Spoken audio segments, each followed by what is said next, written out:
Assalamualaikum warahmatullahi wabarakatuh. Halo teman-teman, selamat datang di channel ini. Di video kali ini, kita akan membahas sebuah topik yang menarik dan mungkin mengejutkan banyak orang. Musuh terberat Kristen adalah Bible. Mengapa bisa begitu? Apa yang sebenarnya tersembunyi di balik kitab suci yang mereka yakini? Kita akan kupas tuntas secara sederhana dan mendalam di video ini. Tapi sebelum kita mulai, jangan lupa untuk klik tombol like dan subscribe, ya. Dengan begitu, kalian mendukung channel ini agar terus bisa berbagi konten-konten menarik lainnya. Semoga yang sudah like dan subscribe diberikan keberkahan dalam hidupnya. Yuk, kita mulai.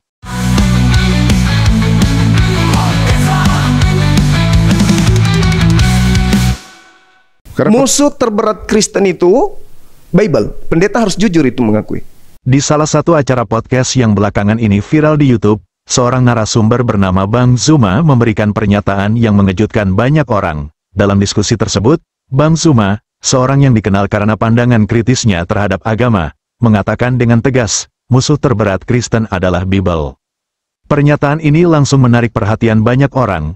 Bagi sebagian pendengar, ucapan itu terasa kontroversial dan memancing rasa penasaran. Apa yang sebenarnya dimaksud oleh Bang Zuma? Mengapa ia menyebut kitab suci yang menjadi pegangan utama umat Kristen justru sebagai musuh terberat mereka sendiri?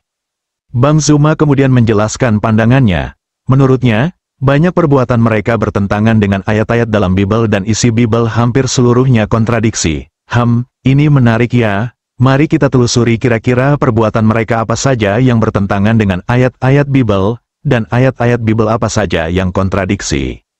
Salah satu contoh perbuatan mereka adalah menyembah Yesus. Dalam hal ini, Bang Zuma menganggap ini sangat bertentangan dengan Alkitab, karena menurutnya, tidak ada satupun ayat dalam Alkitab yang Yesus menyuruh untuk menyembah dirinya. Justru Yesus mengaku, Yesus menyembah apa yang ia kenal.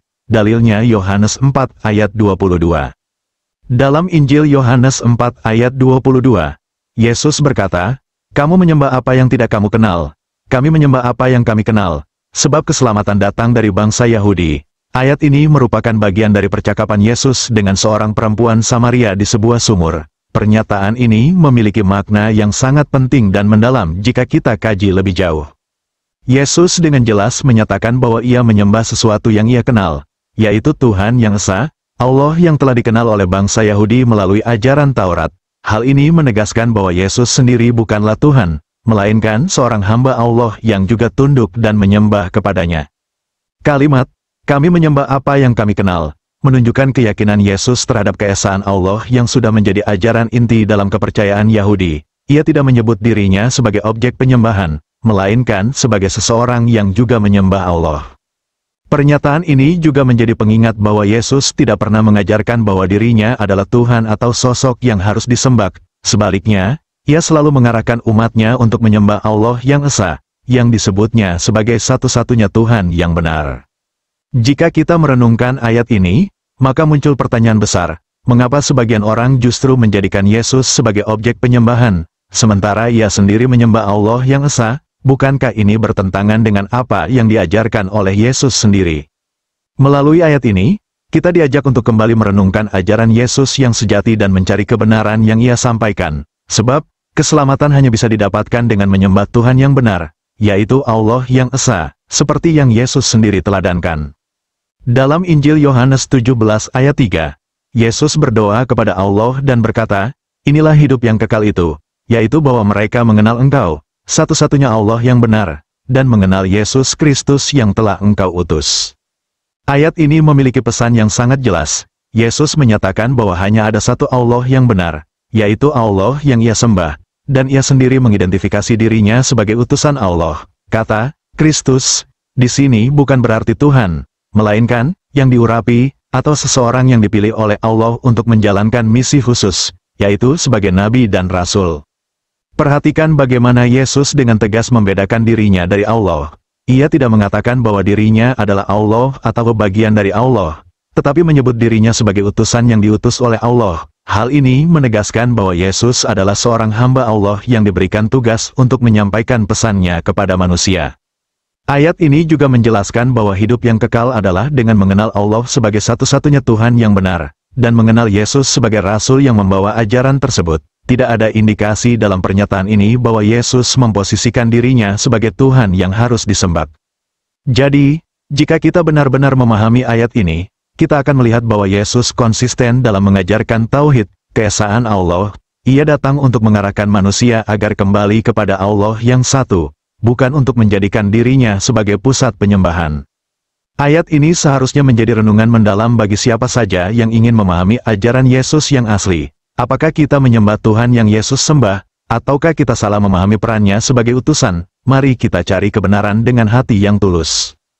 Ketika seseorang mencoba mengingatkan atau memberikan penjelasan kepada saudara-saudara kita yang beragama Kristen, seringkali muncul argumen yang cukup umum, yaitu, kamu tidak akan paham karena di dalam dirimu tidak ada Roh Kudus. Pernyataan ini kerap digunakan sebagai alasan untuk menolak diskusi lebih lanjut. Mereka meyakini bahwa pemahaman Alkitab hanya mungkin bagi orang yang dipenuhi Roh Kudus, sehingga argumen dari pihak lain, seberapapun logisnya, dianggap tidak relevan atau bahkan salah. Namun, mari kita renungkan sejenak, jika pemahaman seseorang hanya bisa terjadi karena adanya Roh Kudus, lalu mengapa masih banyak perbedaan pandangan dan bahkan konflik teologis di antara sesama umat Kristen sendiri? Bukankah semua orang Kristen yang taat juga mengklaim memiliki Roh Kudus? Selain itu, konsep ini seolah-olah menutup pintu bagi pencarian kebenaran yang sebenarnya. Padahal, dalam Injil sendiri, Yesus mengajarkan pentingnya mencari, bertanya, dan menggunakan akal pikiran.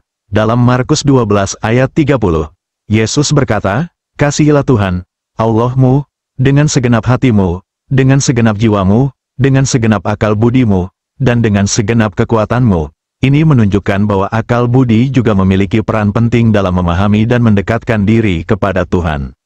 Maka, ketika diskusi atau nasihat dihentikan dengan alasan tidak memiliki Roh Kudus, ini bukanlah sikap yang Yesus ajarkan. Sebaliknya, Yesus seringkali berdialog dengan berbagai kalangan, termasuk orang-orang yang tidak sepaham dengannya, untuk menyampaikan kebenaran dengan bijaksana dan logis.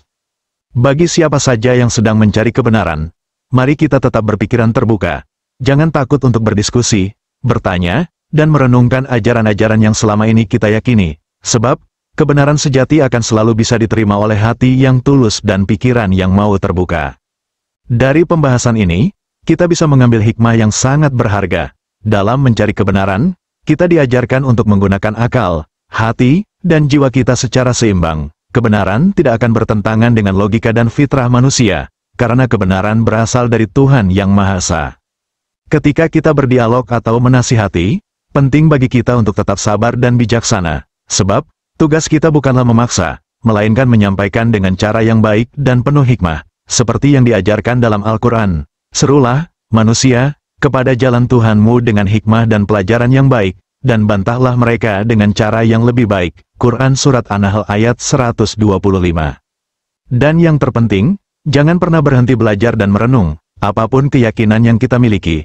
Selalu cari kebenaran dengan hati yang tulus, sebab hanya dengan hati yang terbuka, kita akan menemukan cahaya petunjuk dari Allah. Terima kasih telah menyimak konten ini sampai akhir. Jangan lupa untuk like, share, dan subscribe agar kita bisa terus berbagi ilmu yang bermanfaat. Semoga kita semua selalu diberi hidayah dan dijaga dalam kebenaran oleh Allah Subhanahu wa Ta'ala. Wassalamualaikum warahmatullahi wabarakatuh.